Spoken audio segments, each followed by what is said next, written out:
muchas gracias a la universidad, al Instituto Newman y a todos vosotros, muchos por repetir, otros por venir de nuevo o por venir, aunque no hubierais venido el miércoles pasado porque había menos gente. ¿Cuántos estuvisteis el miércoles pasado?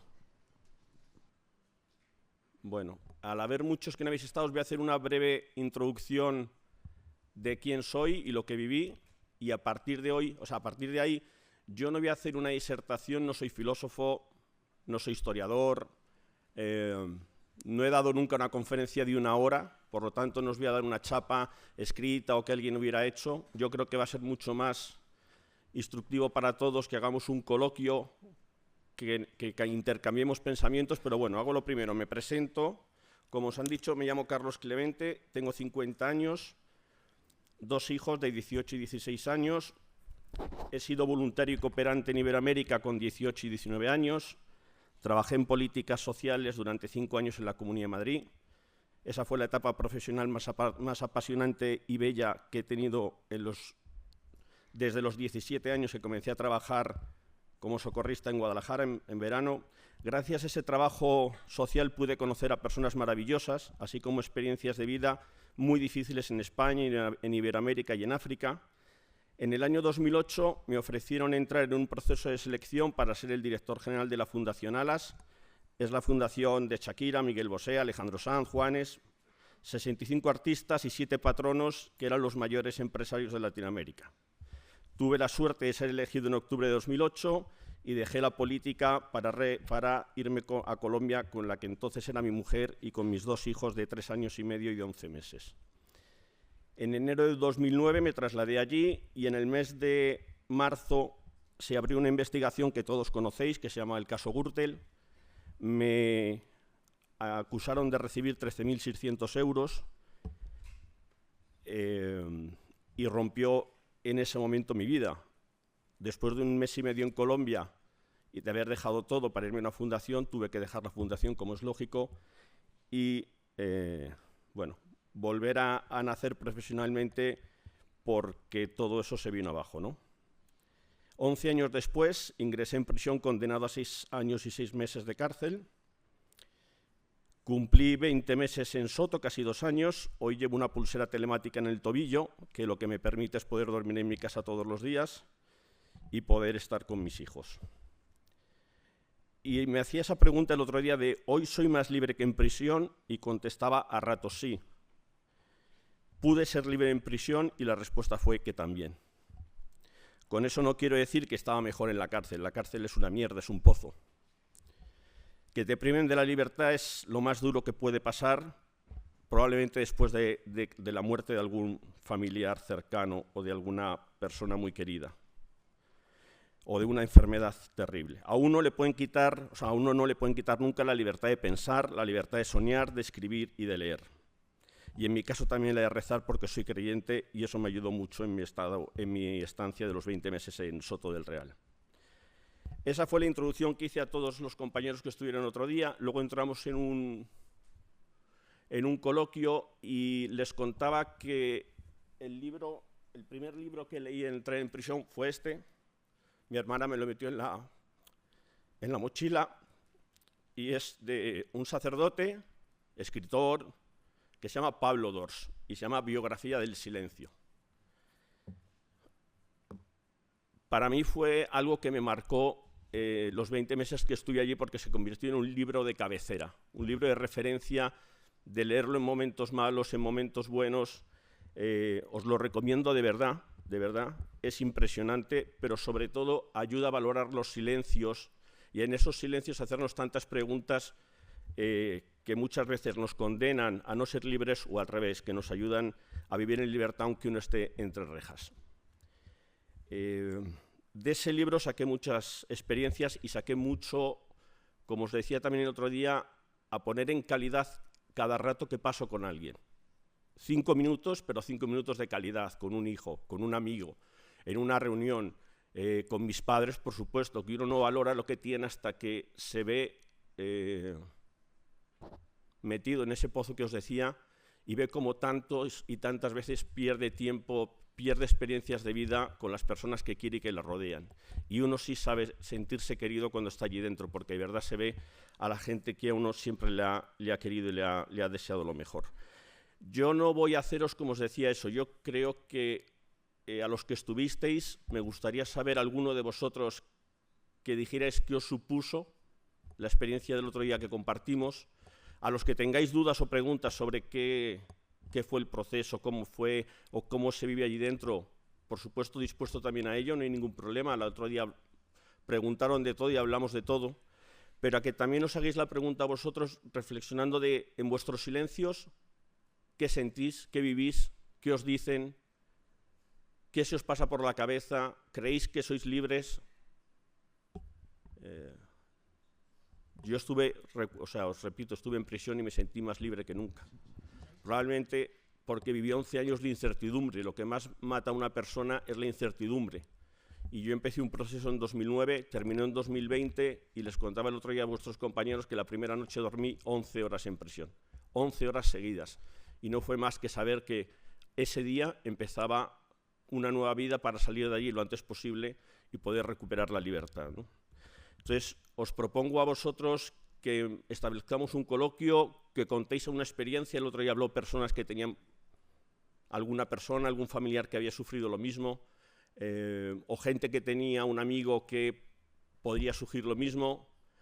Yo estoy para vuestro... O sea, tenemos 2 horas, sé que es muchísimo, pero de verdad no me siento capacitado para daros una sesión de 1 hora como otros profesores o personas que han pasado por aquí mucho más brillantes intelectualmente. Lo que yo os puedo dar es una experiencia de vida que espero que ninguno de vosotros viváis nunca y que me marcó mucho a mí y a mi familia, claro. Entonces, si os parece, que alguien rompa el hielo. Lo primero de todo, muchas gracias por estar aquí. Y luego me gustaría, yo creo, bajo mi percepción, que más o menos todos ahora mismo somos libres. O sea, le puede hacer más o menos gracia, por ejemplo, a tus padres o a tus amigos que hagas ciertas cosas, pero al final eres tú quien tiene la última palabra, ¿no? Y eres tú al final quien tiene la última decisión. Y creo que siempre, bueno, como contabas también tú te sentiste libre estando hasta en prisión. O sea, yo creo que al final todos, yo qué sé, tenemos cierta libertad para hacer todo lo que queramos ahora mismo no sé, en este momento, por ejemplo. O sea, yo puedo ponerme ahora a saltar por ahí y esté mejor o peor, lo puedo hacer. Entonces, no sé, ha sido un poco como reflexión y para romper el hielo. ¿Tú crees que todas las decisiones que tomas en tu vida, a diario tomamos decenas de decisiones? Bueno, en la gran mayoría no nos damos cuenta de si vamos para un lado o para otro lo que hacemos. ¿Tú crees que todas esas decisiones que tomas en tu vida, en tu día a día, son libres? Yo creo que sí. O sea, yo decido venir a la universidad, coger el autobús, levantarme todas las mañanas, ponerme o no a estudiar, hacer las tareas, las prácticas, no sé. Con la vida que llevo yo ahora mismo, creo que sí. A mí me gustaría decir que cada persona tiene sus circunstancias, pero todos dentro de nuestras circunstancias somos libres. Todos tenemos la capacidad de decidir qué hacer o qué vivir dentro de las circunstancias personales de cada uno. Muy bueno. Una pregunta te voy a hacer. ¿Tú estudiaste lo que querías? ¿Estás estudiando lo que quieres? Aquí seguro que habrá alguien que la nota de corte no le dio para estudiar lo que quería. Eso no quiere decir que no seas libre, pero muchas veces la vida te lleva por derroteros o por caminos y tienes que tomar decisiones. Yo, por ejemplo, quería estudiar periodismo. Gracias a Dios nunca lo estudié al final. La nota no me dio y estudié sociología en la Complutense. Y me marcó mucho y me hizo muy feliz esa carrera. Pero fue por suerte porque no conseguí la nota de corte que necesitaba, ¿no? Entonces, eso es un poco el decir que nuestras decisiones no sé si siempre somos libres a la hora de tomarlas, si pensamos realmente... si nuestro backup, si nuestro recorrido anterior nos ha ido llevando siempre por los caminos de libertad, ¿no? O sea, lo que vengo a decir es que en tus circunstancias te era imposible estudiar periodismo, pero, bueno, pues yo que sé, igual la arqueología era más asequible, no lo sé, pero que, o sea, dentro de que no pudiste ser lo que realmente querías ser, elegiste sociología, y entonces dentro de tus circunstancias tú piensas fuiste en libre. tus decisiones interiores también eres siempre libre cuando las tomas. Pero vamos a abrir... O sea, piensa también si tus decisiones interiores cuando piensas, cuando reflexionas, si todo lo tomas con esa libertad? Yo creo que sí. Dale al... Espera, que había alguien por... Sí, yo tenía una pregunta, perdón. Usted también comentó que tenía 2 hijos y una mujer en el momento. ¿Podían sus familiares percibir ese sentimiento de libertad? O si llegaban a visitarlos, sentían también, o sea, ¿podía usted, no sé cómo explicarme bien, pero hacerlos sentir a ellos que usted dentro de la cárcel sí se sentía libre? Cuando yo entro en prisión, mis hijos tienen, o sea, cuando mis hijos tienen 3 años y medio y 11 meses el pequeño, es cuando abre la investigación. Yo me había trasladado a vivir a Colombia con ellos para la Fundación Alas, por lo tanto, un niño de 3 años y medio, 11 meses no se daban cuenta de nada, ¿no? Claro. Con mi mujer sí pude hablar en ese momento muchas reflexiones, claro. Y siempre desde la creencia de que todo iba a salir bien. Cuando luego entras en prisión, mis hijos ya tienen 15 y 13 años, o sea, ya son conscientes de todo, claro. Ya mucho antes eran conscientes, ¿no? Porque yo había hablado con ellos mucho de este proceso, para que lo que leyeran o no leyeran supieran siempre la verdad, o por lo menos mi verdad.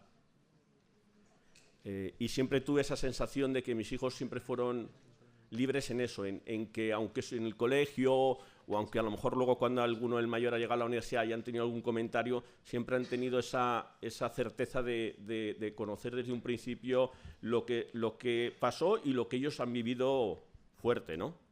Porque es fuerte. O sea, claro, que tú vayas a ver a tu padre a través de un cristal es muy fuerte. Sí.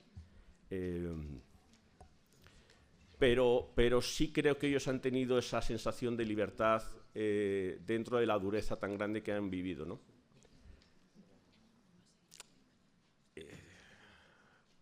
Luego, claro, a los primeros años no, porque es que no tenían conciencia, ¿no? Pero yo creo que además lo van a seguir viviendo, porque hasta dentro de yo no sé cuánto, pero como eso sigue y sigue y sigue, ¿no? Es decir, cada vez que pasa algo hay que sacar lo anterior, lo del pasado, entonces ya pues, de mí nadie se acuerda, pues, pero sí del caso. Entonces eso es algo que no sé si a ellos, mira, esa pregunta no se la he hecho, no sé si a ellos eso les sigue afectando en su día a día. Supongo que en el día a día no, pero que cada vez que salga el S, yo no sé, ellos sentirán esa sensación de frustración o esa sensación de pasar y decir, oye, esto se quedó atrás y ya está, ¿no? Te agradezco la pregunta porque me estás haciendo a mí también reflexionar y hacerme preguntas con ellos que no me había hecho. No, a usted por Gracias. la respuesta. No, al revés. ¿Qué tal, Carlos? Hola. Te quería hacer un par de preguntillas. La primera sería, ¿qué opinas de la cárcel? Si de verdad sirve, y el papel de la reinserción en la sociedad, si de verdad funciona. Y sobre la libertad, también me gustaría preguntarte ¿cómo ves tú la diferencia entre lo que es la libertad y lo que es el libertinaje? Muchas gracias.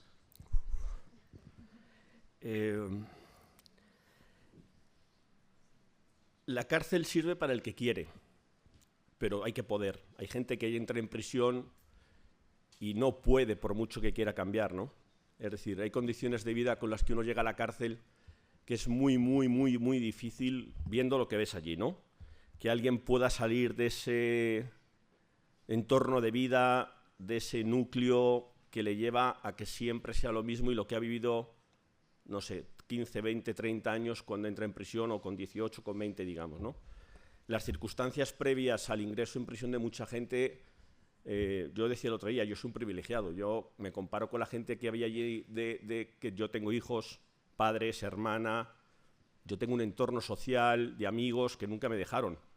Hay gente que entra allí y no tiene a nadie, no llama a nadie, no recibe una carta, y vienen de entornos absolutamente rotos, ¿no? Entonces, y si lo que han vivido ha sido delincuencia toda su vida, yo creo en la reinserción, por supuesto, pero a cada uno se le puede exigir lo que se le puede exigir. O sea, es decir, el que ha tenido oportunidades no es lo mismo que el que no tuvo ninguna nunca, ¿no? Entonces, yo sí creo que la cárcel ayuda a reinsertarse al que de verdad quiere y puede. Te encuentras grandes profesionales dentro,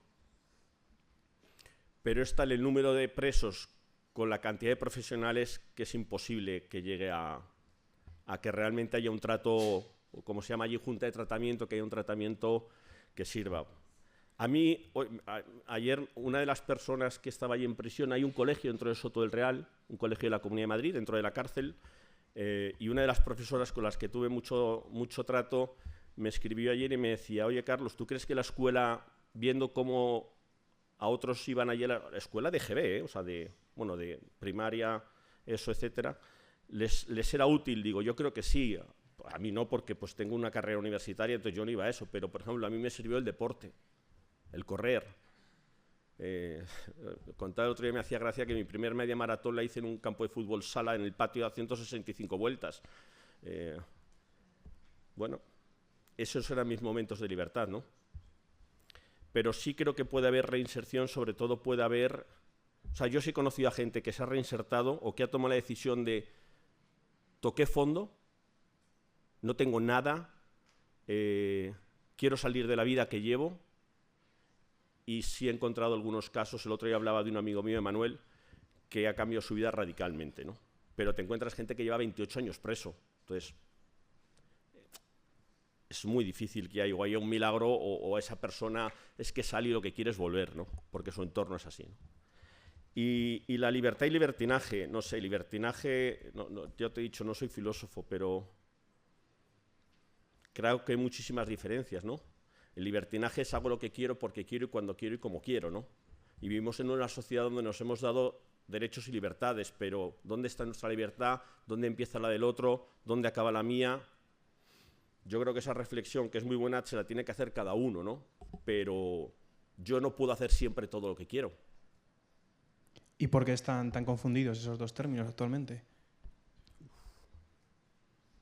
No lo sé.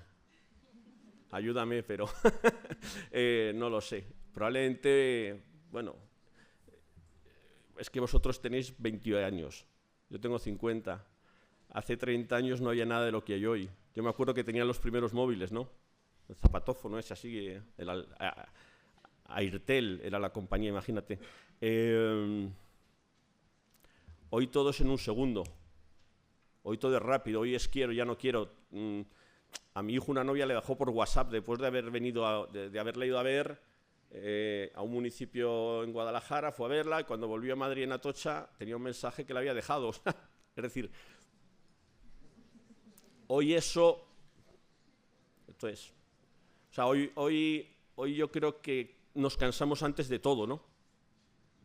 Cuando realmente habría que disfrutar más de todo. Hoy tenemos 1000 opciones para poder ver, para poder conocer, pero todo es ya.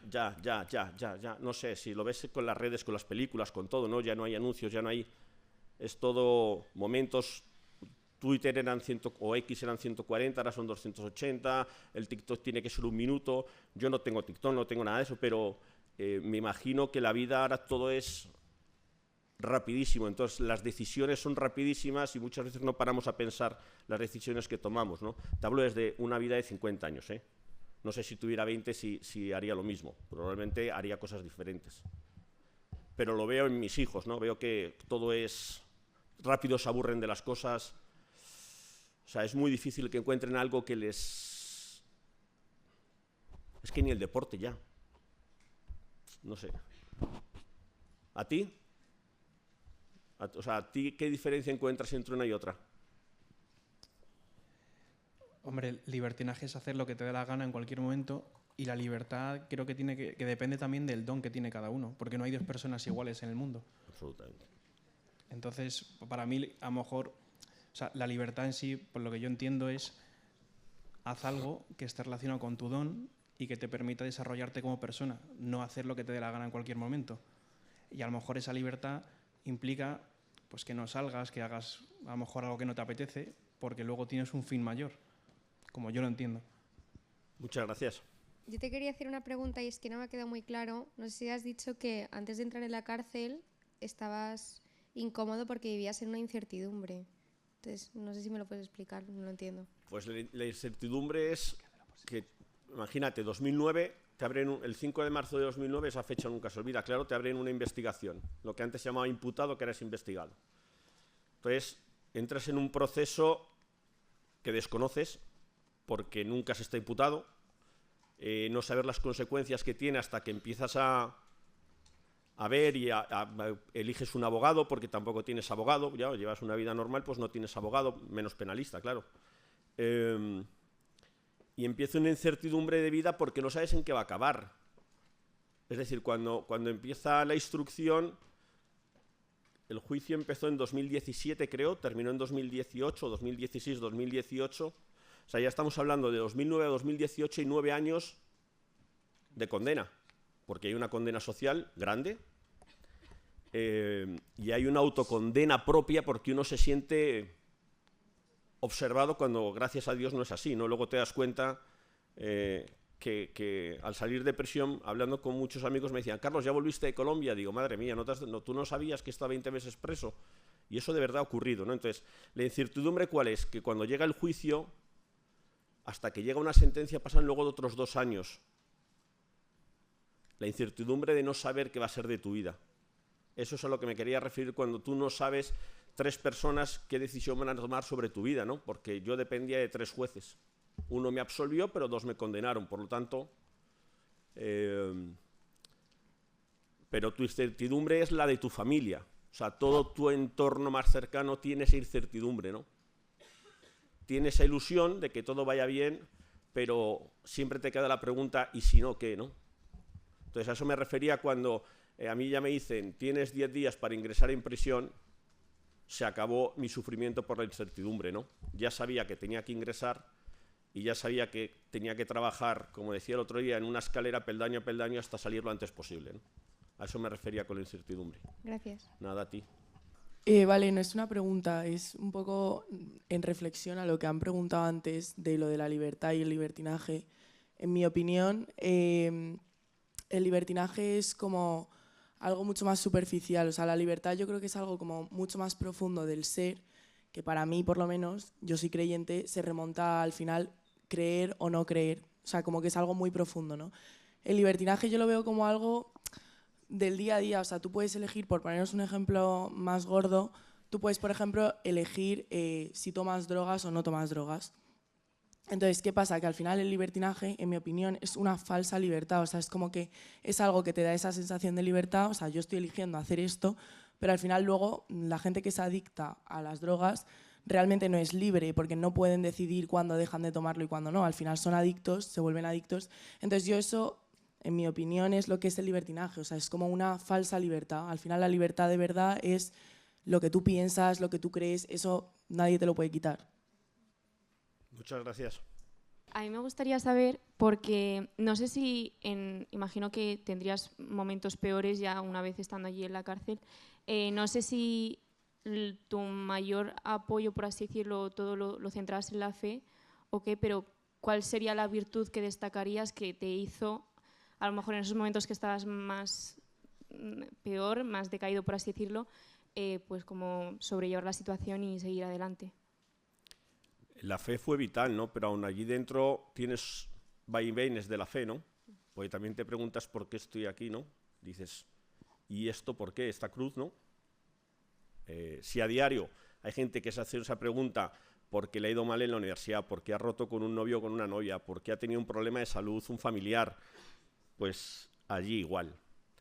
Pero la fe me ayudó a sacar lo mejor de cada uno, ¿no? Y a lo que te decía antes, a vivir cada momento con el otro de una forma diferente. Que me ayudó también mucho los ratos de soledad, fíjate. Yo tuve la suerte de vivir en una celda solo, menos los 15 primeros días, el resto estuve en una celda solo. Y para mí eso fue vital, porque leía, escribía. La llamada diaria, tienes 15 llamadas cada 7 días. Hasta en eso te cortan tu libertad, ¿no? Es decir, oiga, 15 llamadas en 7 días, entonces tienes que estar haciendo mis hijos, mis padres, ¿a quién llamo más? ¿A quién llamo? O sea, hasta en eso es un... Pero al final, esos 8 minutos de llamada, porque tiene una duración de 8 minutos, se convierten en el momento más feliz del día, ¿no? Excepto cuando te dan una noticia mala de fuera, claro. Perdonar porque a veces, bueno, recordad, no me emociono, pero el otro día, hoy no lo voy a decir porque he visto ahí a uno, pero el otro día decía que yo lloro más que los del Atleti. Perdona, macho, pero hoy te deseo lo mejor, que ganéis, pero tenía muchos compañeros del Atleti y nos jorobábamos mucho unos a otros. Pero los momentos de paseos por el patio es horrible en las cárceles, porque es donde está... o donde la gente que no tiene ninguna gana de nada dentro de tu módulo están allí tirados o están X, ¿no? Entonces, pero si tú al final lo que haces es vivir ese momento de ese patio, ese momento de esa llamada telefónica con absoluto amor, es donde realmente nadie te puede quitar eso, ¿no? Es decir, tu libertad está en eso. Y a mí me ayudó la fe, pero me ayudó el escribir, el leer. Leí más que en mi vida, vamos, fue una cosa impresionante. Y además leí cosas muy buenas, gracias a Dios, y que todo me lo hacían llegar de fuera, claro, porque a los amigos me decían, Carlos, ¿qué necesitas? Digo, mándame un libro usado, por favor, que a ti te haya marcado, que te haya supuesto algo en tu vida, y yo luego lo voy a dejar aquí en prisión para que otros que lleguen puedan leerlo, ¿no? Bueno, pues eso es lo que hice y la verdad que a mí me sirvió mucho. Y luego, sobre todo, el escribirme con la gente, ¿no? Volver a escribir a mano fue un ejercicio muy interesante y el recibir cartas, porque lo que yo les pedía a los que me escribían es, por favor, es hacerlo también a mano, ¿no? O sea, bueno, ponte en la situación de una persona que no tiene derecho a un teclado, ¿no? Porque está prohibido en prisión bueno, no el teclado, pero Internet está prohibido. Entonces nadie tiene un ordenador para poder hacer eso. Gracias. Dime. Y no, luego me gustaría también, no sé si es meterme mucho, pero me gustaría saber si has contado alguna vez con ayuda psicológica para pasar el duelo o todo Pues el empecé proceso. hace un mes y medio. Vale. Pero te voy a decir la verdad, yo tuve la suerte, el otro día el padre Florencio que estaba aquí lo dijo, él me iba a ver una vez al mes a partir de cuando pudimos, porque con la pandemia no se podía. Pero luego una vez al mes vino a verme durante los últimos, yo diría que 8 o 10 meses. Y para mí era como mi terapia, ¿no? Ese rato con él. Pero cuando sales de allí te das cuenta de que tu entorno ha sufrido mucho más que tú, ¿no? Entonces empecé a ir al psicólogo, a una psicóloga además que es profesora de esta universidad, no voy a decir su nombre, pero empecé a ir por la relación con los hijos. Claro, tengo de 18 y 16 años, entonces hay que ponerse en ese punto, ¿no? Y a ver si, viéndome a mí, era capaz de mejorar o ayudar, sobre todo en este caso al pequeño, con algunas dificultades que él tiene, ¿no? Y al final que estoy viendo en 3 sesiones que llevo, que me está ayudando mucho más a mí, que es otro que yo quería para mi hijo, ¿no? Que seguro que si yo mejoro va a ayudarle a él por descontado, ¿no? Pero sí. Al principio, bueno, mi psicólogo fue el padre Florencio, pero ahora hay una profesional de la psicología que me está ayudando. Gracias. A ti. Tengo 2 preguntas. La primera, una vez que entró preso, si se dio cuenta de a lo mejor amistades que llegaron a ser falsas, que no se interesaron, que no llamaron, que no le enviaron cartas y viceversa, ¿no? Gente que antes no tenía contacto y una vez que entró preso, pues se interesaron por usted de forma falsa. Y la segunda pregunta, yo creo que el ser humano tiene tendencia a recordar lo positivo y la mejor memoria o la mejor experiencia dentro de la cárcel, incluso si era diario, ir a dormir, recordar un día menos o correr en el patio o lo que fuera. Gracias. Muchas gracias a ti. De las amistades que no aparecieron nunca me acordé. No tengo, lo decía el otro día, no viví nunca ni con rencor con los que me condenaron, ni con odio, porque al final aprendí que el rencor y el odio te lleva a una segunda condena, ¿no? Vivir con rencor y con odio debe ser terrible. Entonces yo esa suerte la tuve siempre, que nunca tuve esa sensación, pero ni cuando era joven, ¿no? De vivir ni con rencor ni con odio, ni con un compañero de clase que peleabas de pequeño. No, eso no lo sentí, ¿no? Y por suerte tampoco lo viví con eso. Entonces aquellos que no estuvieron cuando toca eso es que no tenían que estar y por eso mejor no hay recuerdo. Gente que no, o que pensara, o que hacía muchos años que no tenía relación, muchísima, es impresionante, ¿no? Porque esa gente o sea, de repente se enteran, igual que otros nunca se enteraron que entré en prisión, porque como yo vivía en Colombia, la gente no... pero sí gente que se enteró y que hacía 5 o 10 años que no habías tenido nunca ya, tu vida te había llevado a estar desconectado, de repente recibías cartas, o sobre todo a través de mi hermana, que se convirtió en mi ángel fuera, de mensajes de apoyo y de todo, ¿no? Porque ella cada mes, no, cada 15 días me mandaba un folio con te han saludado, además de gente que te mandaba cartas, ¿no? Pero otros pues que le habían escrito un WhatsApp de dando un abrazo a tu hermano, ¿no? Y eso te llena el corazón impresionante, ¿no? Y el otro, para mí probablemente el momento más bonito del día era la llamada diaria. Porque era bueno, luego ya fue la bomba porque luego nos pusieron videollamada, ¿no? Eso ya fue... O sea, los presos teníamos derecho a videollamada. Costaba un poco más, pero esos 8 minutos ya eran a través de una pantalla, era impresionante, ¿no? Entonces, claro, ya eso se convirtió, por supuesto, en el momento más bonito de todo lo que podía ser, ¿no? El ver a tu pareja en ese momento, o a tus hijos, o a tus padres, ¿no? La llamada del día. Gracias. A ti. El concepto de libertad que has expresado, ¿en algún momento te habías parado a pensarlo antes de toda tu experiencia en la cárcel y posteriori? ¿O es algo que simplemente dabas por hecho?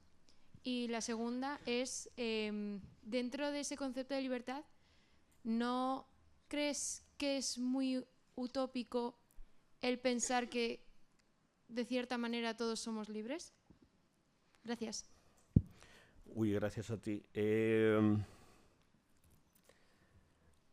Pensé muchísimo más en la libertad una vez que estuve allí dentro, claro. Yo creo que antes, como bien has dicho, te viene de dado, crees que todo lo haces siendo absolutamente libre cuando no es verdad, ¿no? Al final yo creo que todos en el día tomamos decisiones, como decía antes, y muchas veces ni nos damos cuenta, pero no las tomamos con la libertad. Creemos que sí, pero no es así, porque venimos de formas de vida que hemos tenido o de cosas que hemos escuchado en un momento antes y entonces paras a pensar y tomas la otra decisión. Bueno, yo creo que al final, que no quiere decir que con eso seas rehén, pero quiere decir que tu libertad también está añadida por el entorno que te rodea, ¿no?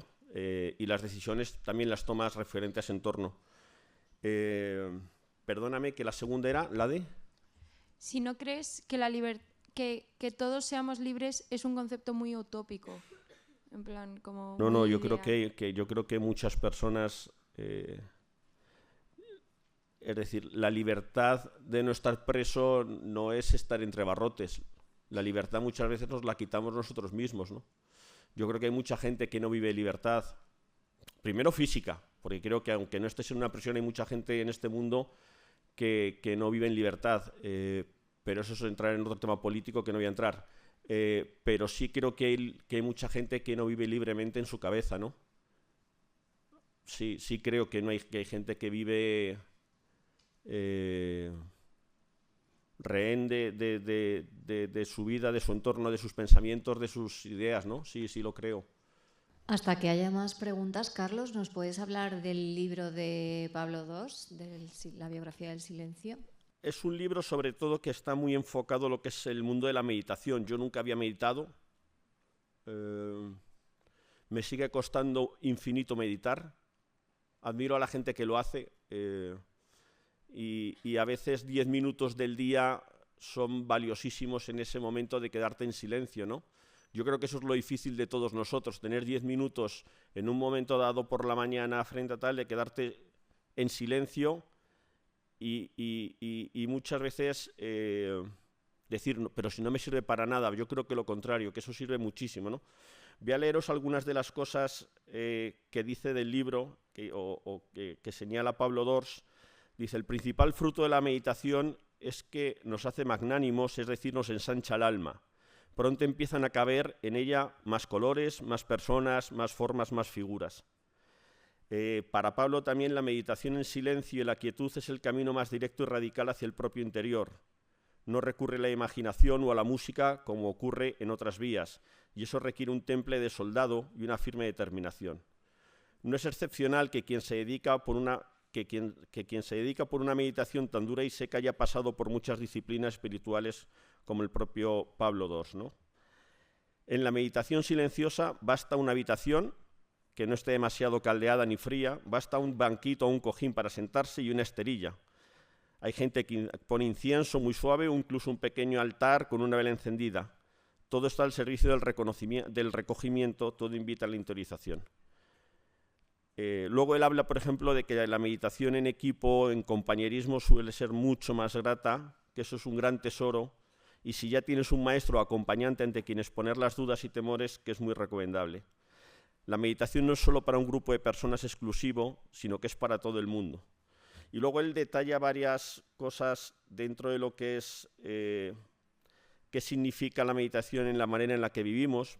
Pues todos tenemos un serio problema. Creemos que cuantas más experiencias, vivencias, aventuras tengamos, más sabios vamos a ser o más creeremos que estamos creciendo a nivel personal. Y no, es todo lo contrario. En realidad estamos huyendo de nosotros mismos. Estar en contacto con nosotros mismos nos produce ansiedad, en definitiva nos angustia la soledad. Nos aterroriza el silencio. A esto le añadimos el fenómeno llamado FOMO, que es miedo a perderse algo. Aunque este término está más relacionado con las redes sociales, también se podría aplicar, aunque no estén involucradas necesariamente. Habla también que la cantidad de experiencias y su intensidad solo sirven para aturdirnos. Vivir demasiadas experiencias suele ser perjudicial. No creo que el hombre esté hecho para la cantidad, sino para la calidad, que es un poco lo que yo os decía antes de esos momentos que cada uno tenemos en el día con un amigo, con un hermano, con un hijo, con esos 5, 10, 20 minutos, esa hora, vivirla profundamente y con calidad, ¿no? Eso es lo que uno se da cuenta cuando está 20 meses sin poder abrazarles. A los seres humanos no les suele bastar los peces y muchos menos simplemente con el agua. Preferimos las olas. Nos da la impresión de vida, cuando lo cierto es que no son vida, sino vivacidad. Bueno, luego nos habla también de la aceptación. La aceptación es una palabra clave para ser feliz y no empeñarse en que las cosas suceden como uno quiere. Hay muchas cosas que no están bajo nuestro control y si no salen como queremos, entraría en juego mucha frustración y por lo tanto mucho sufrimiento. Cuanto más familiariza uno la realidad, sea cual sea esta, mejor. Con respecto al dolor, en este que dice Pablo, para lograr tal conexión con el dolor es preciso hacer exactamente lo contrario a lo que nos han enseñado. No comer sino parar, no esforzarse sino abandonarse, no proponerse metas sino simplemente estar ahí. Luego habla de la felicidad, dice la felicidad es esencialmente percepción. Y si nos limitamos a percibir, llegaríamos por fin a lo que somos. Cuanto más se medita, mayor es la capacidad de percepción y más fina la sensibilidad. La iluminación se esconde en los hechos más diminutos y puede venir en cualquier momento y en cualquier circunstancia. Vivir bien supone estar siempre en contacto con uno mismo. La felicidad es una decisión personal. Nosotros somos responsables de estar bien o mal. La actitud que eliges para afrontar las cosas y la manera en la que lo quieres vivir es una decisión tuya. La decepción surge de que lo que sucede no se ajusta a la idea que nos habíamos hecho. El problema radica, por tanto, en esa idea que nos habíamos hecho. Lo que nos decepciona en consecuencia son las ideas. Bueno, luego habla del ego, que eso es otra cosa que el otro día vuestros compañeros que estuvieron el primer día me decían, oye, ¿a ti te sirvió la cárcel de algo en tu vida? Digo, pues mira, la vanidad y el ego me las puso en su justo término, la bajó absolutamente. Uno con 30 años, viceconsejero, diputado, viajando por Latinoamérica, reuniones con presidentes de gobierno. Al final, eso mal llevado generaba una vanidad y un ego terrible, ¿no? Bueno, pues la prisión, una de las cosas que me hizo es ayudarme absolutamente a bajar eso a algo decente. El ego siempre, aquí dice él, el ego, entre otras cosas, el ego siempre reaparece, aunque transformado, pues nadie puede vivir sin él. Habla del amor y la pareja. Bueno, yo creo que este libro es, de verdad, digo que es de cabecera porque dependiendo tu estado de ánimo, cuando lo lees vas viendo cosas absolutamente que te hacen pensar y dimensionar las cosas diferentes, ¿no? Él es una persona muy culta, muy formada y que ha trabajado mucho este tema, ¿no? Entonces, bueno, yo de verdad os lo recomiendo de corazón porque para mí fue un antes y un después en en esos 20 meses y en el resto de vida que llevo desde el 8 de noviembre del 2020 que ingresé en Soto, ¿no? Pero yo sigo siendo un mal alumno de él, ¿no? Me cuesta muchísimo meditar, me cuesta muchísimo sacar ese espacio de tiempo y busco otras formas también, en mi caso la oración o un paseo con un buen amigo, aunque sea en silencio, ¿no? Pero bueno, ese es un poco el perfil del libro y sobre el que creo que luego tendréis que trabajar algo para los créditos o no sé si es lo que os han dicho, pero algo así.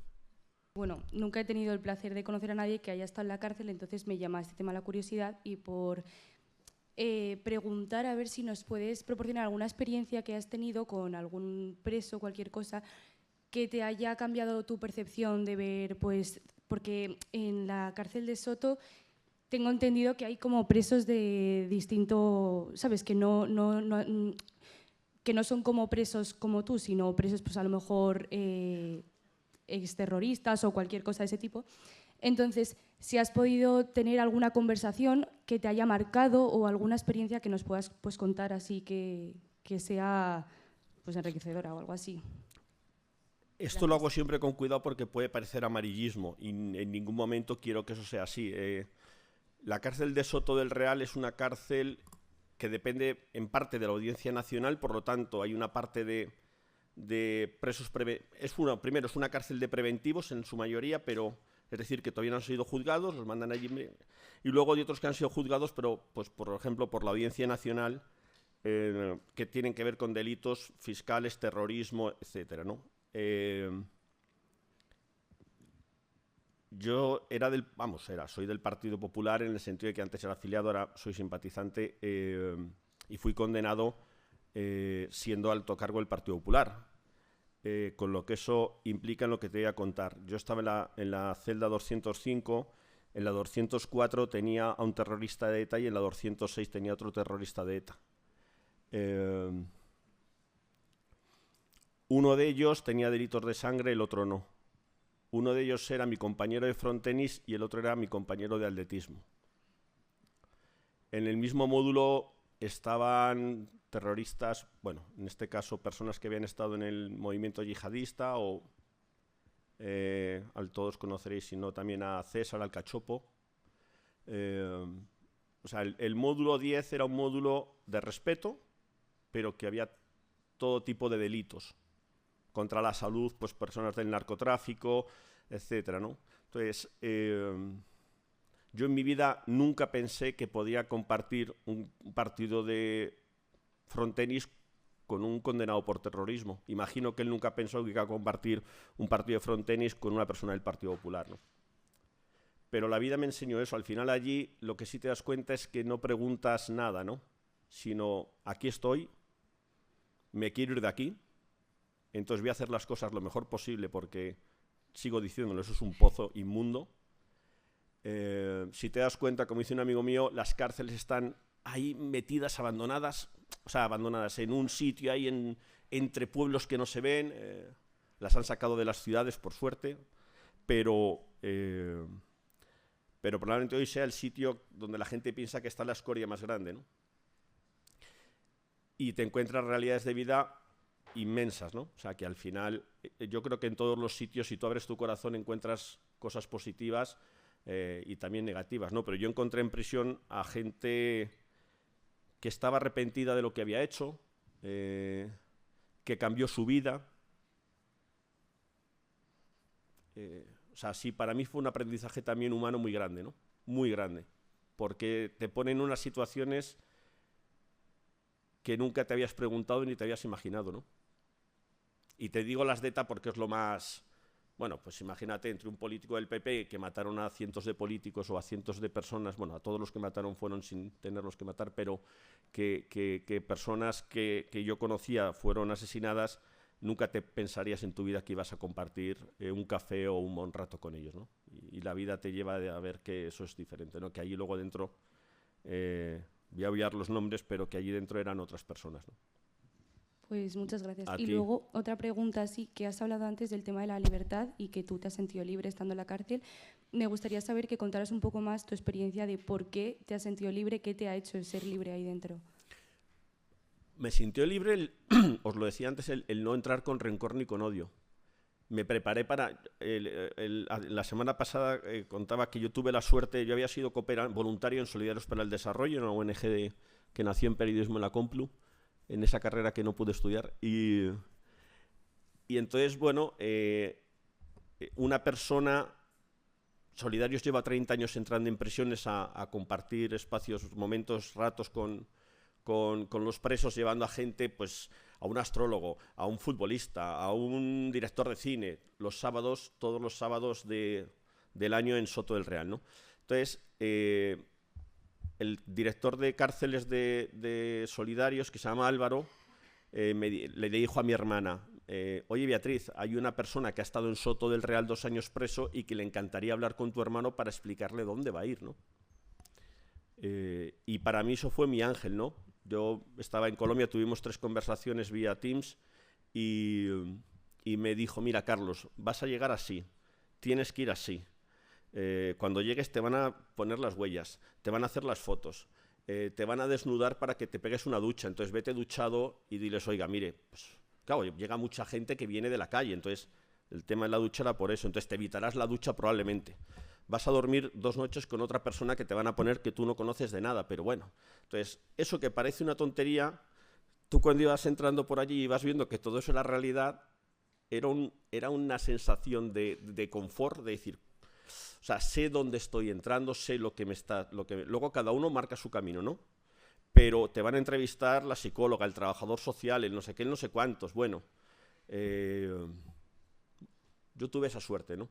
Pero me sentí libre porque nunca me sentí condenado internamente. Y porque a mí nadie me quitaba el poder hablar, el poder soñar. Nadie nunca me lo quitó. Un juez te quita la libertad, pero no te quita tu libertad interior, ¿no? Tu libertad espiritual, tu libertad de la persona. Al final, eso conseguí que nunca me lo quitaran y que pudiera de verdad sentirme, pues no voy a decir cómodo, pero no lo pasé mal. Por eso sigo diciendo, el que sufre sin duda es el entorno, la familia, ¿no? El hombre se acostumbra. Vosotros estabais encerrados en casa con el COVID. Mucha gente, estoy convencido, que tuvo más angustia en ese encierro que a lo mejor yo rodeado de otras 80 personas en un módulo, ¿no? Porque hay gente que estuvo sola. Bueno, o que sufrió, o que no sabe, o que los momentos de soledad... hace mucho daño a una persona, ¿no? A su cabeza. Bueno, entonces mi sufrimiento también lo pensaba y decía, he tenido hasta la suerte de que me ha tocado entrar en prisión cuando ha habido un confinamiento en España, ¿no? O sea, es decir, bueno, empiezas a buscar esos momentos que creo que es de tranquilidad en el corazón, ¿no? Muchas gracias. Muchas gracias. A ti. Cuidado con las preguntas, que las tuyas son complicadas, ¿eh? No voy a ir a hacer una pregunta difícil. Te quería preguntar cuál es el recuerdo así que tienes así con más cariño de la cárcel, si es que tienes alguno. Y ya después de haber pasado por ahí, ¿qué cambiarías tú del sistema penitenciario, cómo está planteado? Gracias. El momento más feliz fue el día que me fui. El día que recibí la notificación que me iba. Y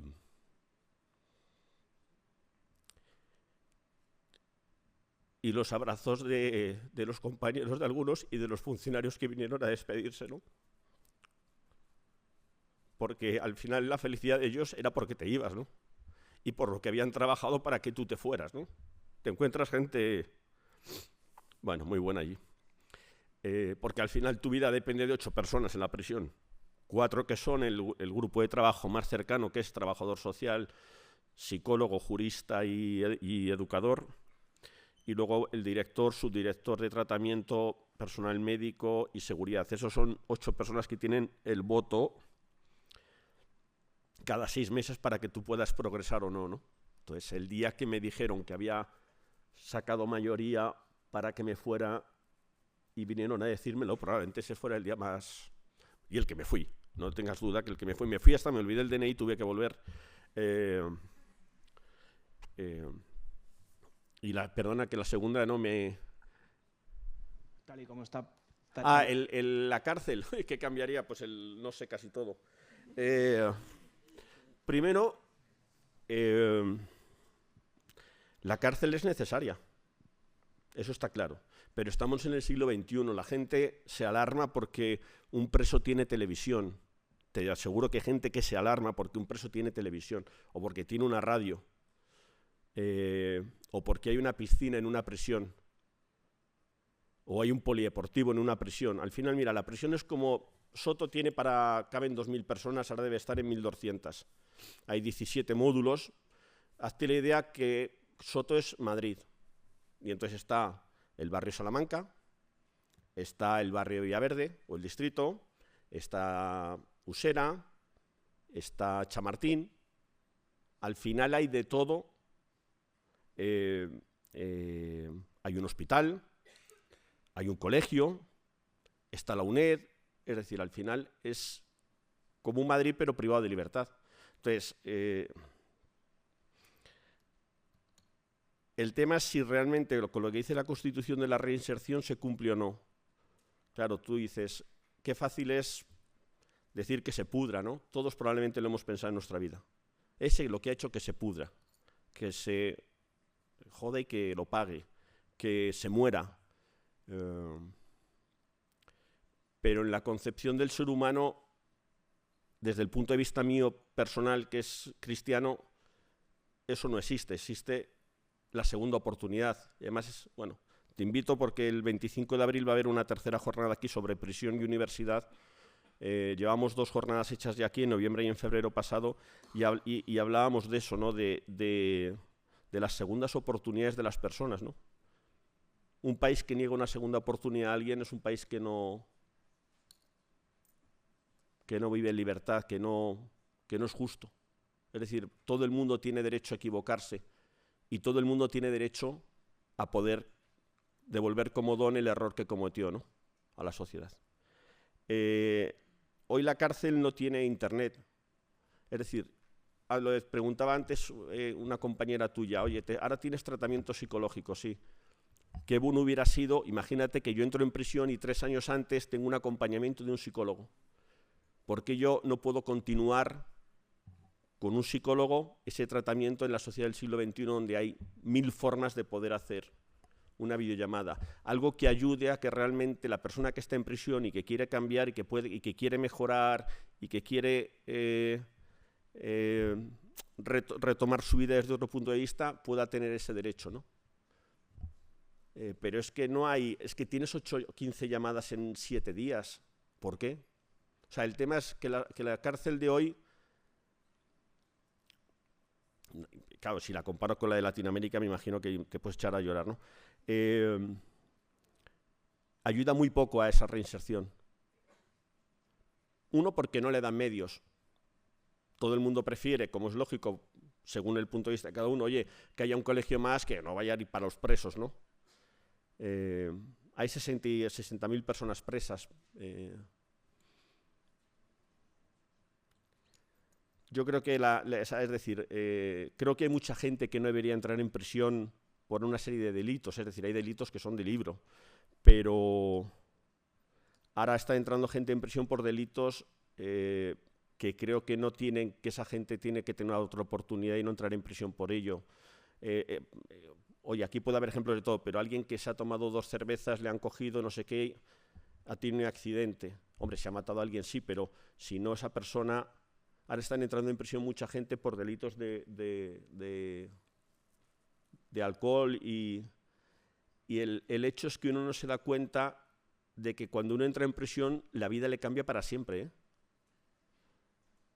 Entonces, ese zumbido a ti y a tu entorno es lo que yo creo que no se valora y que muchas veces se hacen códigos penales con vísceras en vez de con pensamientos de largo alcance, ¿no? Pero esto es mucho más controvertido probablemente que la conversación que teníamos de si somos libres, ¿no? Yo antes de entrar en prisión pensaba así, probablemente no, pero porque no conocía lo que había dentro. Pero sí que creo que a la gente hay que darle una segunda oportunidad y que uno tiene que tener la oportunidad allí dentro de tener contacto con el exterior. Y eso hoy la gente te dice, no, es que van a seguir delinquiendo desde dentro.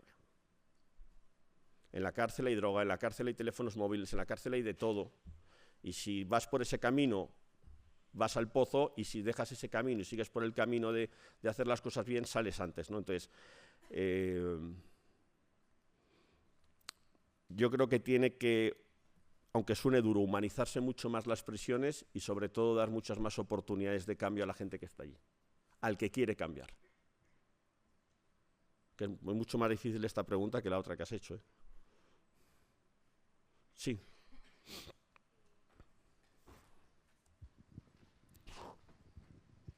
Una cosa, no sé si nos podrías contar si al salir de la prisión tuviste algún tipo de secuela, tanto personal como, bueno, ya a nivel social o con tu familia.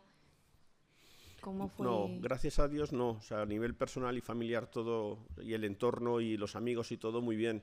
Lo que sí te das cuenta es que, bueno, yo era funcionario, ¿no? Había sacado mi plaza de oposición en 2001, pero me inhabilitaron a 29 años de... O sea, me condenaron, además de la prisión, a 29 años de inhabilitación. Por lo tanto, pues no pude volver a mi puesto de funcionario y dices, bueno, voy a volver a la vida, a la actividad privada, ¿no? Y te das cuenta que mucha gente te quiere ayudar, pero muchos sitios tienes las puertas cerradas directamente, ¿no?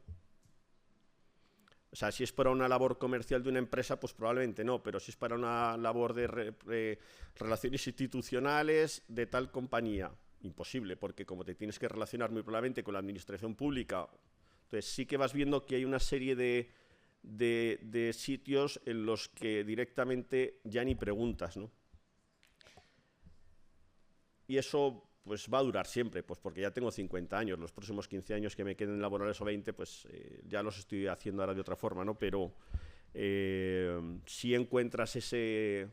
No te hablo de rechazo, yo no he sentido rechazo, pero sí he sentido que hay puertas a las que uno no puede llamar. Porque la respuesta la sabes, entonces tu cabeza tampoco vas a estar dándote contra la pared todo el rato, ¿no? Diciendo, es que yo quiero trabajar aquí, ya, pero es que no puedo. O sea, entonces... Y luego otra cosa, con el tema que estabas comentando ahora sobre las segundas oportunidades y el pensamiento que tienen un poco pues, las personas hacia los presos o las personas que entran en la cárcel, si por ejemplo se diese el caso que alguien, no sé, matase a algún hijo tuyo, cometiese algún delito con algún hijo tuyo, ¿tendrías ese mismo pensamiento? A ver, como cristiano no. Es decir, yo sigo creyendo en el perdón, pero me pones un ejemplo tan duro que nunca voy a vivirlo, espero. Probablemente sacara lo peor de cada uno, ¿no? O sea, y sacara lo peor de mí, no lo sé, estoy en un futurible, pero lo que tengo claro es que no dejaría de pensar en el perdón, ¿no? No sé si sería capaz. Pero me has llevado a un extremo, claro, es que...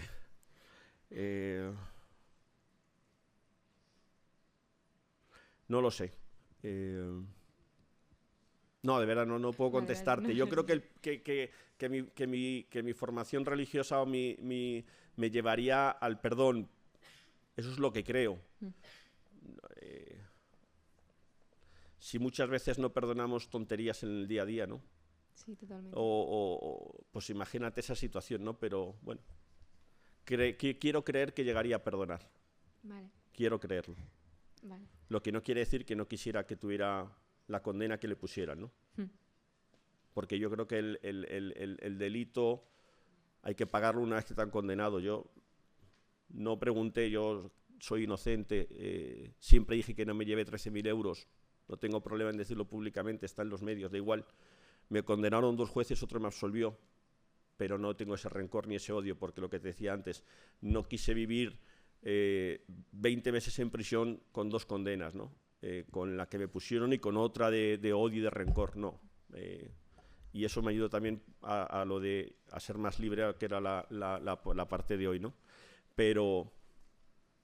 Y tampoco me pregunto si la gente me cree o no, es que me da igual. Eso aprendí también en la cárcel, ¿no? A tener momentos con la gente que quiero. Ahora ya sí lo que aprendí es me hace gracia porque allí dentro aprendí también el de personas tóxicas, ¿no? Que ahora los jóvenes hablan mucho de eso. Bueno, pues yo cuando se me acerca una persona que creo que es tóxica, directamente no le dedico ni un minuto, ¿no? Me dedico a la gente que quiero, que me aprecia, que me quiere y aquello que creo que de verdad me ayuda a ser mejor persona, mejor profesional y a tener una vida más plena en lo que es la felicidad y la familia, ¿no? Y luego una última cosa. Entiendo que tuvo un proceso personal muy, muy duro el pasar por lo que has tenido que pasar, pero ¿qué se te hizo más difícil? ¿Ese proceso personal o ver el sufrimiento, por así decirlo, o aceptar el sufrimiento de la gente que estaba a tu alrededor? Y no sé si me explico. Cuando te refieres a la gente de mi alrededor, ¿te refieres a mi familia? Sí. No, infinitamente mucho más. Sientes dolor por el entorno. O sea, tú imagínate ver decía antes, ver a tus hijos o a tus padres entrar en prisión. Porque tú solo sabes cuando entras esas puertas, pum, y otra puerta, pum. Pero al día siguiente se te olvida. Ellos todos los sábados venían y el pensar esos momentos de pum y estar 40 minutos, irte, como me decía un funcionario amigo, no me decía, Carlos, sí, tú ríete mucho de mí, ¿no? Porque me llevaba muy bien con él. Y me decía, tú ríete de mí, pero yo a las 2:30 hago así, me voy, aquí te dejo. Eso, aunque suene frío, era buenísimo, ¿no? Porque al final, bueno, pero el dolor que yo creo que sufrieron mis padres o mis hijos, creo que no es comparable con el que uno siente porque uno se amolda a donde está. Vale. Bueno. Muchas gracias. No, a ti.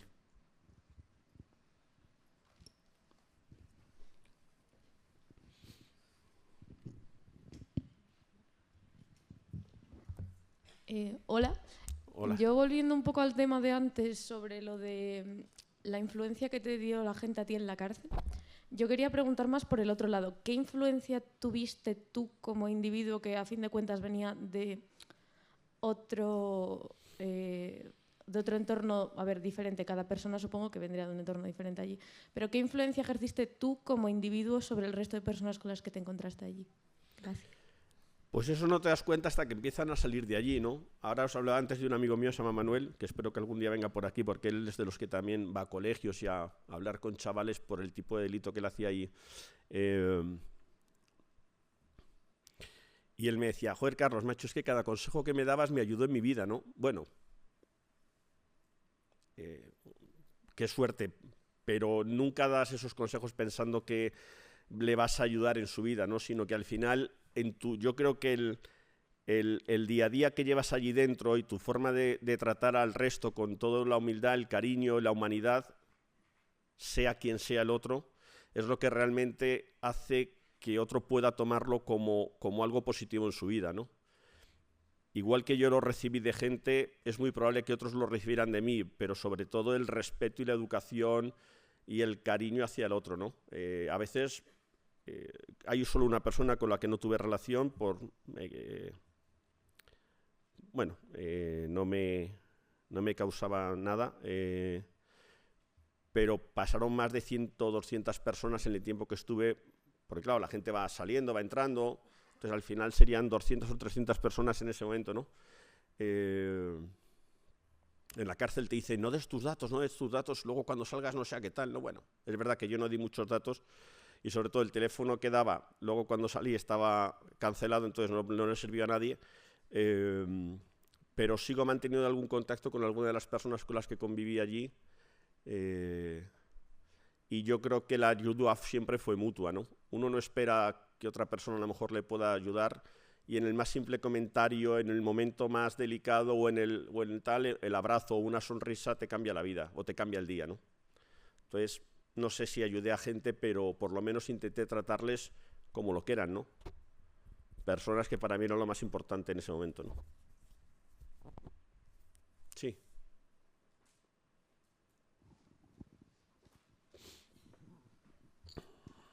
No, volviendo un poco al tema que estabas hablando, que me parece bastante interesante, todo el tema de las relaciones con, pues eso, con los compañeros que tenías allí, etcétera, un poco preguntarte cómo fue esa evolución, sobre todo del comienzo de tú llegar ahí nuevo, que ya pues imagino que habría ciertas relaciones establecidas, ciertos grupos, etcétera. ¿Cómo tú llegaste allí y cuál fue tu actitud de cara a, pues eso, a poder relacionarte? Y también si, de manera sincera, si tuviste algún prejuicio que luego al llegar allí y al ponerte a hablar con ellos decir, joder, somos iguales. O sea, en el sentido de que sabes cómo dejar a un lado, pues eso, cuál fue el pasado de cada uno y centrarte un poco, pues, qué es lo que te está aportando cada uno en ese momento, que es un poco lo que hablabas. ¿Ese fue tu actitud desde el comienzo o es verdad que al principio entraste un poco más, un poco protegiéndote, ¿no? De, a ver, yo vengo en solitario o directamente te empezaste a relacionar con todos de normal? Entré el 8 de noviembre, que estábamos en plena pandemia, segunda ola. Entonces me tocó un compañero que ya había estado en prisión 10 años por un intento de asesinato, y me tocó 15 días con él sin poder salir de la celda porque estaba el COVID. Entonces te estabas 15 días en cuarentena en un módulo y luego ya te pasaban al módulo que los responsables del equipo técnico creyeran que tenías que estar, ¿no? Eso fue lo más duro, porque 15 días sin poder salir de un sitio, eso sí que es horrible, ¿no? 8 metros cuadrados, 9 metros cuadrados, 2 personas, encima fumaba. Pero la verdad que también fue un momento de relación muy, muy profunda y muy divertida, en el sentido que me enseñó a cómo hacer la cama, cómo no se saliera la sábana, cómo escurrir la ropa lavada. Bueno.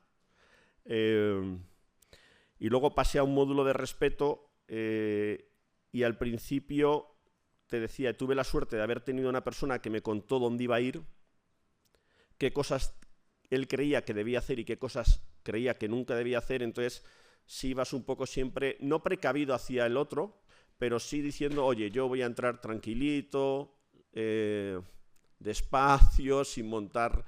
O sea, sin querer destacar, sí, pero claro, cuando entras allí, a los 30 minutos todo el mundo sabe quién eres, ¿no?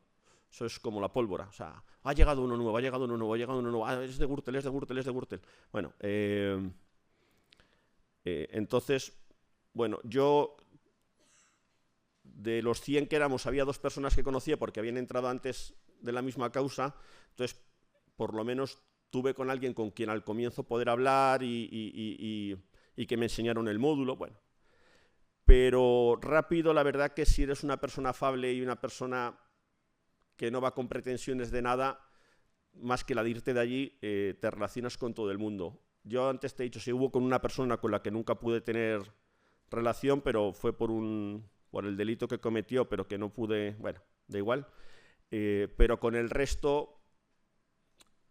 A ver, también es cierto que es que a los 3 meses me nombraron encargado del módulo. O sea, los internos, hay 3 personas que son los encargados de que eso funcione más o menos lo mejor posible, y entonces el educador me nombró encargado del módulo, lo que me llevaba también a tener que relacionarme con todas las personas del módulo, ¿no? Porque de ti dependían muchas cosas internamente. Entonces eso también me ayudó mucho a poder tener más cercanía con los internos de la que hubiera tenido, ¿no? Gracias. Pero yo creo que como todo en la vida, tú cuando llegas a un sitio nuevo al principio miras, observas, ves cómo se comportan, ves que hacen filas, ves que... Entonces, bueno, pues tú vas lo mismo haciéndose como oveja y sin querer destacar mucho, ¿no? ¿Qué fue lo primero que se te pasó por la cabeza, el primer pensamiento así que tuviste cuando te condenaron? Si pensaste en tu mujer, tus hijos o incluso tu propia reputación, saber qué pensaste en ese momento. Además, fíjate, yo soy de Guadalajara, estudié en los Salesianos, y mi patrona es María Auxiliadora. Y la primera condena, que fue la de la Audiencia Nacional, donde salió uno absuelto, dos me condenaron, fue el 24 de mayo, que es el día de María Auxiliadora. O sea, que dije, vaya regalo me has hecho. Pues la verdad que entré en shock. Eran las 5 de la mañana en Colombia. Y en esa incertidumbre que te decía, pues uno dormía regular, ¿no? Entonces ya sabíamos que iba a salir la condena, pues desde hacía 1 mes o 2 meses antes ya estaban diciendo que no, que ahora, entonces todas las mañanas era abrir bueno, en este caso el Mundo o el periódico que fuera en internet, pum, hasta que ese día veo eso, ¿no? Y cuando ya llamé a mis padres ya y a mis hijos, pues ya lo sabían, ¿no? Y es una sensación, esa sí es una sensación muy dura, ¿no? Muy dura. Muy dura porque no sabes además si ya tienes que entrar en prisión o si... Claro, esto lo vas aprendiendo, luego tienes el Supremo. Entonces, bueno, nos llamaron a Madrid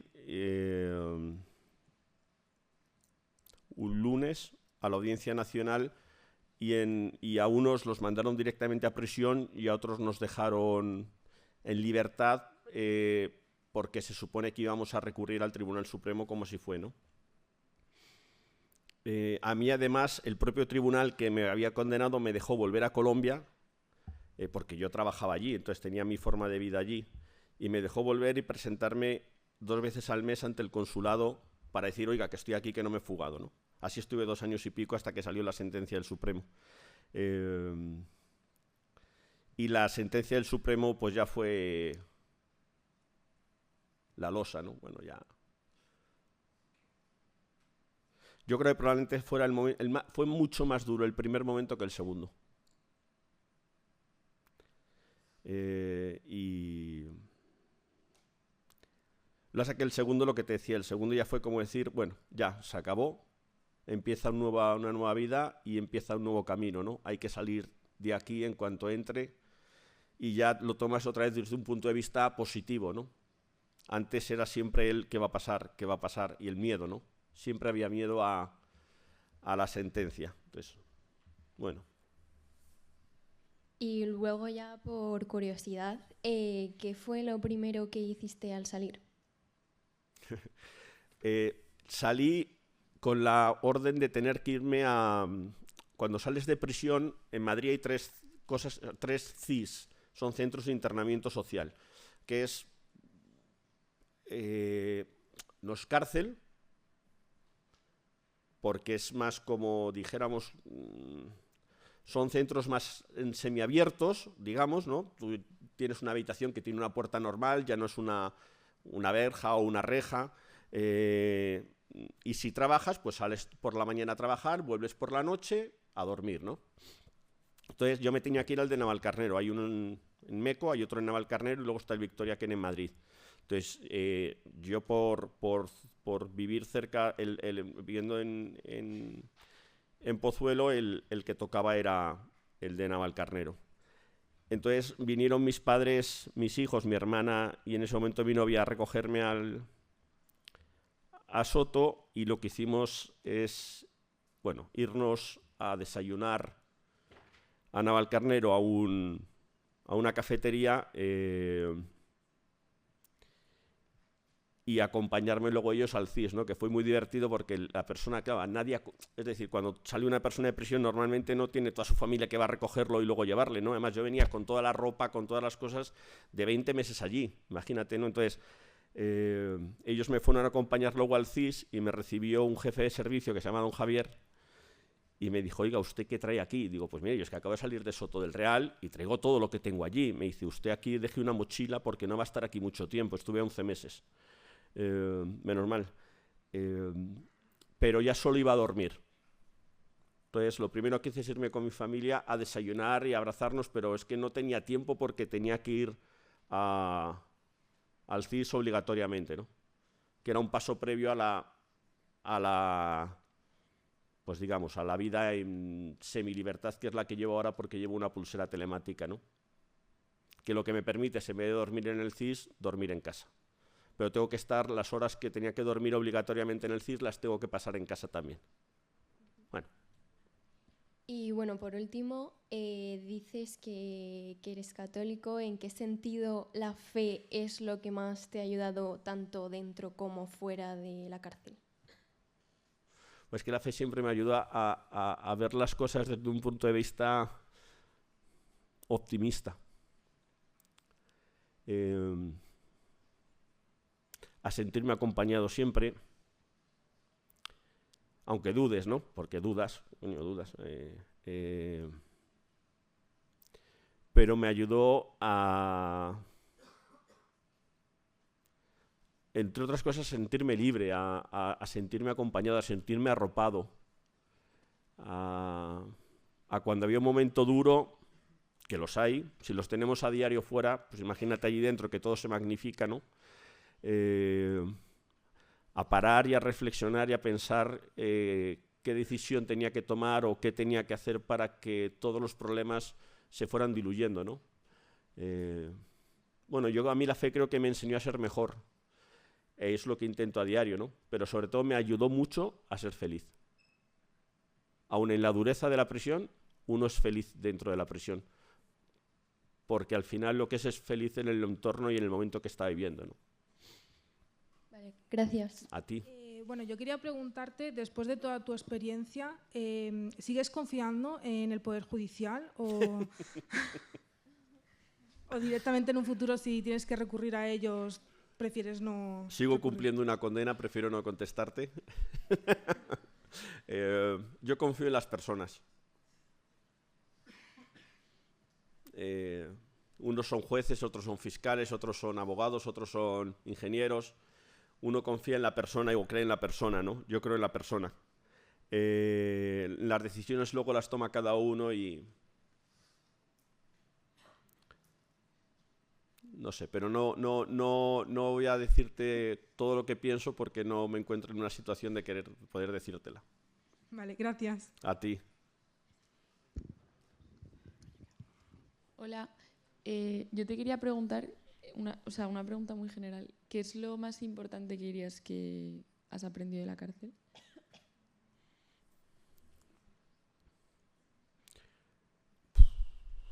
¿O algo que hayas desarrollado ahí dentro y que a día de hoy valores mucho? La paciencia. Yo se lo decía a mi hijo pequeño, cuando salí, había una relación de amor, pero compleja. Y estaba con esos 14 años y todo era ¿y por qué? ¿Y por qué? ¿Y por qué? Y eso que se ponía a decir 20 veces ¿y por qué? Le decía, mira, hijo, no te voy a contestar porque lo que he aprendido en la prisión es la paciencia, he salido con ella infinita. Aprendí también mucha humildad. Aún dentro de prisión, a sentirse uno privilegiado referente a otros. Y eso lo que te ayuda es a tener mayor humanidad. Bueno, yo creo que tiene cosas... A ver, no, eso me hubiera encantado aprenderlo fuera de prisión, ¿eh? O sea, pero digo que ya que te ha tocado vivir en prisión, hay que sacar la parte positiva de ahí, ¿no? Y eso es algo que, y lo que te decía antes, en que la vanidad y el ego me los puso en el suelo, cosa que agradezco infinito, ¿no? Porque con la edad que tenía y la política y el confort y las visitas y te idiotizan mucho. ¿Hay algo que eches de menos de la cárcel? No. Perfecto. Pues ya está. Pero nada, vamos. No quiero volver ni os lo deseo a ninguno, vamos, pero ni un día. No he hecho nada de menos. No, porque a lo que podría echar de menos los puedo ver fuera, entonces no... O sea, hice 3 buenas amistades con 3 funcionarios y por suerte me tomo cervezas con ellos fuera, entonces no he hecho nada de menos, vamos. Eso es un pozo. Si dentro de la cárcel también, o sea, el concepto de dignidad y el concepto de ser digno, y si todo individuo es digno desde nacimiento, es un concepto que hablan o que toman en cuenta los funcionarios a la hora de no sé, de dar esos cursos para que el que esté en la cárcel pueda salir, o sea, que pueda reintegrarse a la sociedad de manera correcta, sí. Bueno, yo creo que la dignidad cada uno se la labra, ¿no? Hay mucho... Es decir, yo no me he encontrado funcionarios que te hagan sentir indigno. O sea, yo creo que todo eso ha cambiado mucho, ¿no? De lo que veíamos en las películas de la cárcel de Carabanchel o de tal, donde rápido. Eso, lo que yo he vivido, hablo desde mi experiencia, yo no lo he visto. O sea, yo no he visto a un funcionario que te haya hecho sentirte indigno. A lo mejor que haya tenido una palabra que en un momento dado uno pueda entender como grosera o como que te duele, pues nos pasa a diario muchas veces, ¿no? Pero también hay que entender que cuando uno está allí, todo está a flor de piel. O sea, es decir, cualquier gesto, cualquier palabra, cualquier tal, se malinterpreta y se magnifica muchísimo. Tú imagínate 100 personas todos los días conviviendo, ¿no? Cada uno de su padre y su madre, cada uno con su vida, cada uno con su pasado, cada uno con... en eso es una escuela de vida humana gigante, ¿no? Porque es que el roce es diario. Y aunque tú quieras evitar a una persona, es que te la cruzas, es que te estás en la fila del economato comprando un café y está detrás tuyo delante, es que pasa delante tuyo cuando vas a comer, en el patio, o sea... Entonces hay que poner, yo creo que todo en su justo término, en el sentido de que... vamos, yo no sufrí indignidad por parte de nadie. Y una última pregunta. Dentro de la cárcel habían como, o sea, rangos. O sea, no sé si rangos es la palabra correcta, pero tipo, como que si la idea de que uno entra, está solo, y los que llevan más años, sí tienen más conocimiento, tienen una propia red dentro. O sea, ¿cómo fue su percepción al entrar? No sé si conocería a alguien dentro o como que ser el nuevo allí. Pues la antigüedad dicen que siempre da allí un rango, ¿no? Bueno, yo no creo que eso sea así. Lo que te lo da es el respeto que tú des hacia los demás, ¿no? Eso sí que te da el rango de que te respeten a ti. Cierto es que, pues al final, si hay gente que lleva 10, 15 años en prisión, es gente que el preso como que respeta más o que... Pero no existen ya esos parabienes de que... Hombre, lo que sí tiene, por ejemplo, es que si se queda en una celda sola y compartía a otro, pues se vaya sola, ¿no? Bueno, lógico, como en todo en la vida, ¿no? Pero no existe eso ya de... Existe el respeto. Y hay bastante respeto. Hay bastante respeto, o sea, sabiendo que luego cada cosita fastidia, ¿no? Porque lo que te decía es que es 100 personas o 140, o sea, los módulos de Soto son 144 personas que pueden vivir juntas en un módulo. Mucho.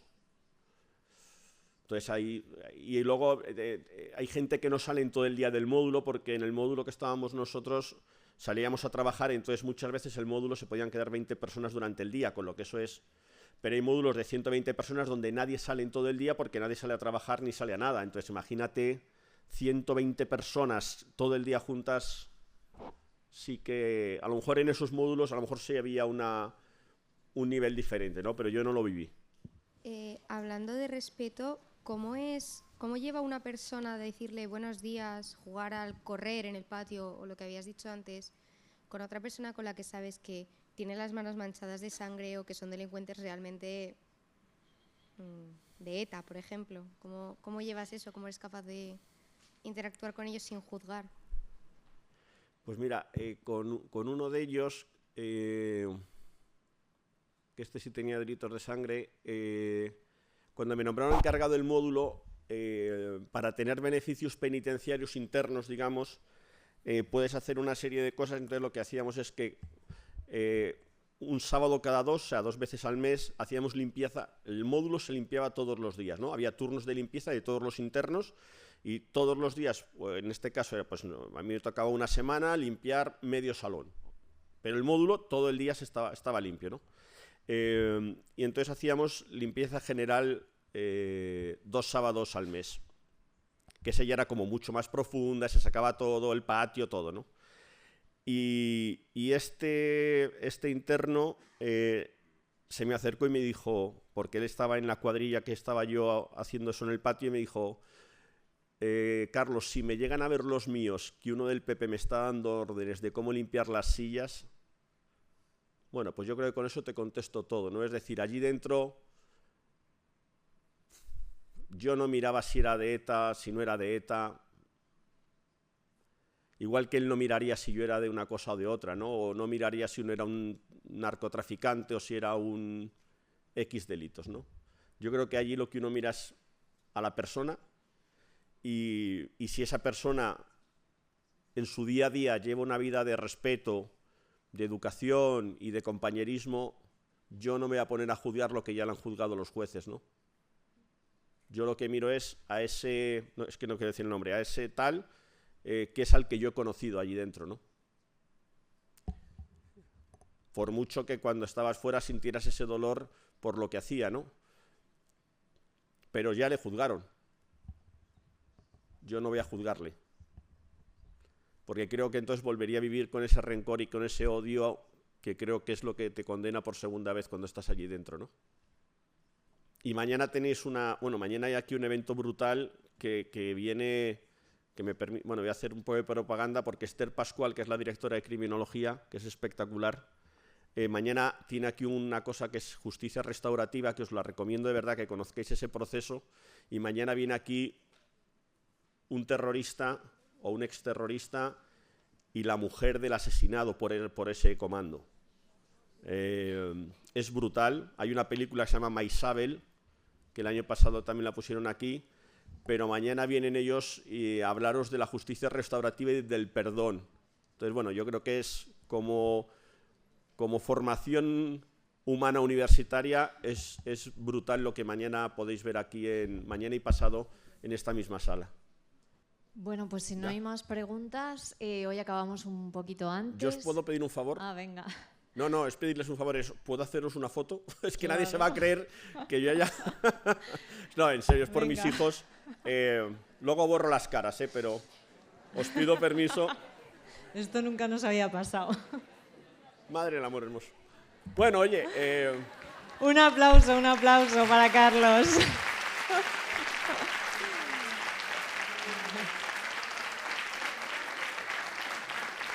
No, o sea, ahora ya sí para despedirme, os agradezco de verdad de corazón el tiempo que habéis dedicado, el respeto, que es lo más bueno que uno tiene, y a los que os haya aburrido, os saltado una lata y tengáis que estar aquí por los créditos, os pido disculpas, no ha sido mi intención, pero bueno, si os ha servido para llevaros un conocimiento de algo que no habéis vivido ni que vais a vivir, con eso me voy súper feliz y de haber podido compartir y ser una gotita de agua en el océano del Instituto Newman. Muchas gracias y al Instituto Newman también. Muchas gracias, Carlos.